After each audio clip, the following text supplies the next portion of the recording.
8-10 घंटे पढ़ा, लेकिन जब मार्क्स देखे तो ये टॉपर जिसने सिर्फ 2.5-3 घंटे पढ़ा और आपसे ज़्यादा अच्छे नंबर ले आया। क्लास में 2 बच्चे हैं, एक है जो 8-10 घंटे कड़ी मेहनत करता है, जम के मेहनत करता है और 75 नंबर लाता है, और दूसरी तरफ क्लास का टॉपर है जो सिर्फ 2.5-3 घंटे पढ़ता है और बाकी बच्चों से अच्छा स्कोर करता है। लेकिन ऐसा क्यों?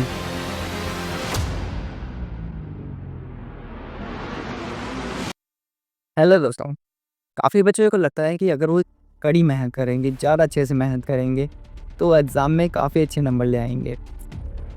जो बात सही भी है और गलत भी है, क्योंकि अगर आप 10 घंटे पढ़ रहे हो, लेकिन स्ट्रेस्ड होके पढ़ रहे हो, फ़ोकस आपका कहीं और है, आप नोटबुक खोल के पढ़ रहे हो, आपका ध्यान इधर-उधर जा रहा है, तो ऐसे पढ़ने का कोई फ़ायदा नहीं। वहीं अगर आप 2 घंटे अपना पूरा फ़ोकस अपनी पढ़ाई पे रख के पढ़ रहे हो, तो वो 2 घंटे वो 10 घंटे से काफ़ी ज़्यादा इकट्ठे होंगे। बच्चों को लगता है कि जितने ज़्यादा घंटे उतने ज़्यादा मार्क्स, लेकिन ऐसा कुछ भी नहीं है। काफ़ी बच्चे क्या करते हैं, जैसे इन्होंने अपनी नोटबुक उठाई और नोटबुक खोला और पढ़े mitochondria is the power house of cell, हाँ, क्या, और इधर उनका ध्यान इधर-उधर जाता रहता है और वो अपनी स्टडी से फ़ोकस नहीं कर पाते। तो अब हमारे दिमाग में क्वेश्चन आएगा, तो फिर क्या करें? कैसे पढ़ें? तो अपनी नोटबुक उठाओ और एक शांत सी जगह में जाके बैठ जाओ, जहाँ पे कोई भी आपको डिस्टर्ब ना करे, और उसके बाद में अपनी नोटबुक खोलो और जो चीज़ अभी आपने पढ़ी है, पढ़ने के बाद ये नहीं कि आप अगले टॉपिक पे चले गए। एक बार अपनी नोटबुक बंद करो और एक बार रियलाइज़ करो कि आपने आखिर अभी क्या पढ़ा है। और हाँ, एक बात याद रखना, चीज़ों को पढ़ते टाइम रेस्ट लेना बहुत ज़रूरी होता है, क्योंकि अगर आप रेस्ट नहीं लोगे, तो आपका दिमाग स्ट्रेस्ड हो जाएगा और अच्छे से फ़ोकस नहीं कर पाएगा। तो हाँ, 45 मिनट्स पढ़ने के बाद 15 मिनट का ब्रेक ज़रूर लेना चाहिए। और अब जो अगली चीज़ है, वो काफ़ी ज़्यादा इफ़ेक्टिव चीज़ है। इसको अगर आपने सीख लिया, तो फिर आप अपने मार्क्स में खुद चेंज देख पाओगे। तो वो चीज़ है स्मार्ट नोट्स। अभी स्मार्ट नोट्स क्या है?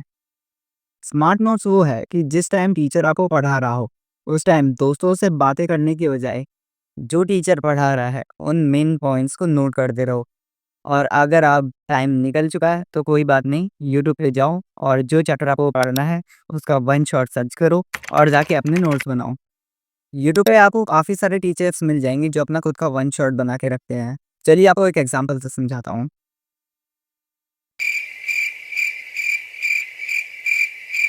तो ये नोट्स हैं मेरे हाल ईयरली एग्ज़ाम के। जिस टाइम मैं चैप्टर ऑफ इश्यूज़ को पढ़ रहा था, उस टाइम मैं पूरी तरह से भूल चुका था कि आखिर ये चैप्टर है क्या?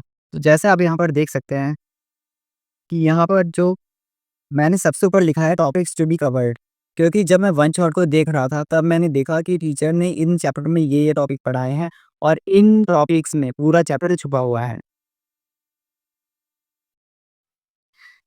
तो जैसे यहाँ पर आप देख सकते हैं, यहाँ पर हैं tissues, plant tissues, permanent tissues, animal tissues, nervous tissues. इन टॉपिक्स में पूरा चैप्टर कवर हो रहा था। तो मैंने इन पॉइंट्स को सबसे ऊपर नोट कर लिया और जैसे-जैसे कवर होते जाएँगे, मैं उन पे टिक लगाता जाऊँगा। तो यही तरीका है स्मार्ट नोट्स बनाने का। अगर आपने स्मार्ट नोट्स बनाना सीख लिया, तो आप काफ़ी अच्छा स्कोर कर सकते हो। आते हैं अपनी अगली स्ट्रैटेजी पे। तो हमारी अगली स्ट्रैटेजी है 80-20 रूल। अभी 80-20 रूल क्या है? ये चीज़ सीखने में थोड़ी टफ हो सकती है, लेकिन अगर एक बार आपने इसे सीख लिया, तो आप काफ़ी अच्छा स्कोर कर सकते हो। अब 80-20 रूल में जो 20 है, इसका मतलब है कि जो आपके सिलेबस का 80% कंटेंट है, वो उस बाकी 20% में ही छुपा हुआ है। मैं 100 में से 70% सिर्फ़ इन 20% से ही समझ जाऊँगा। कन्फ्यूज़ हो गए? कोई बात नहीं, समझ जाओगे। एक बार रिवाइंड करके फिर से देखो। लास्ट में मैं बस इतना ही कहना चाहूँगा कि आपको स्मार्ट वर्क पे ज़्यादा ध्यान देना चाहिए हार्ड वर्क से।